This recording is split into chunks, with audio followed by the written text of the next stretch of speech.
This video teaches you background information on glaciers. Glaciers are composed of fallen snow that accumulates over time. As the snow piles up, ice begins to form on the bottom of the snowmass, and the pile begins to slide. When you think of glaciers, think of snowplows and bulldozers on the landscape.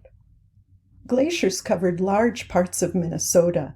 The last of these glacial advances ended about 11,000 years ago, and that's your first code, 11,000. Over 12,000 lakes, the Minnesota River Valley, the Great Lakes, and the deep potholes of Taylor's Falls all owe their existence to glacial processes. As a glacier moves over the land, it plucks rock and soil debris from the surface. These plucked rocks act as cutting tools which smooth and polish the rock surfaces beneath the moving glacier.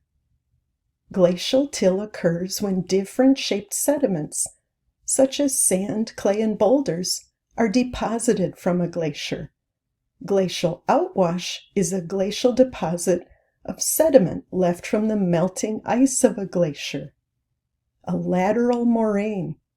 A moraine is a large pile of glacial debris left behind by a glacier. Lateral moraines form on the side of the glacier. Terminal end moraines.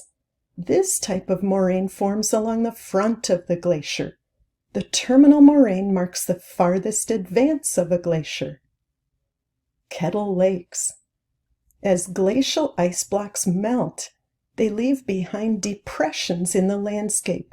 The depressions fill with snowmelt and rainwater to produce small, shallow lakes called kettle lakes. The driftless area.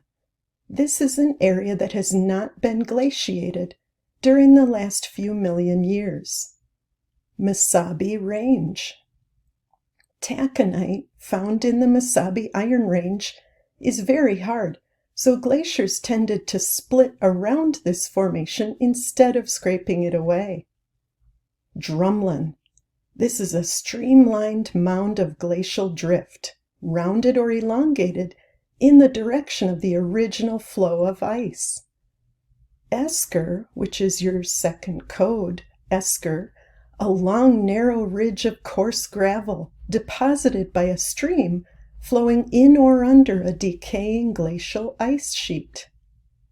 Kame is an irregularly shaped hill or mound. It's composed of sand, gravel, and till that accumulates in a depression on a retreating glacier. Till is the unsorted material deposited directly by glacial ice.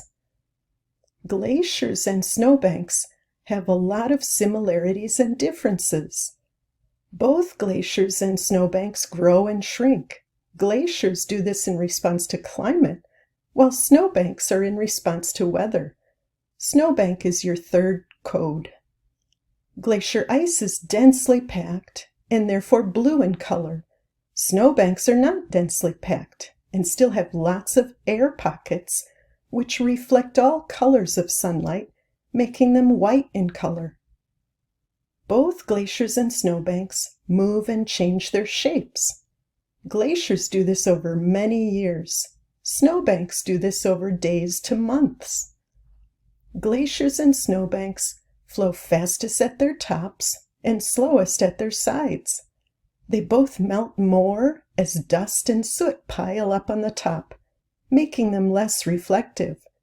They also melt as they touch warmer nearby land and seas. This slide shows you facts about glacial ice. Pause the video here if you still need more detail for your glacier video notes. A lot of evidence can be observed for glaciers altering or affecting our landscape. Review the video if you want to see that evidence in this Upper Midwest 3D satellite image. Your final code is evidence. Go ahead and finish your glacier video notes now.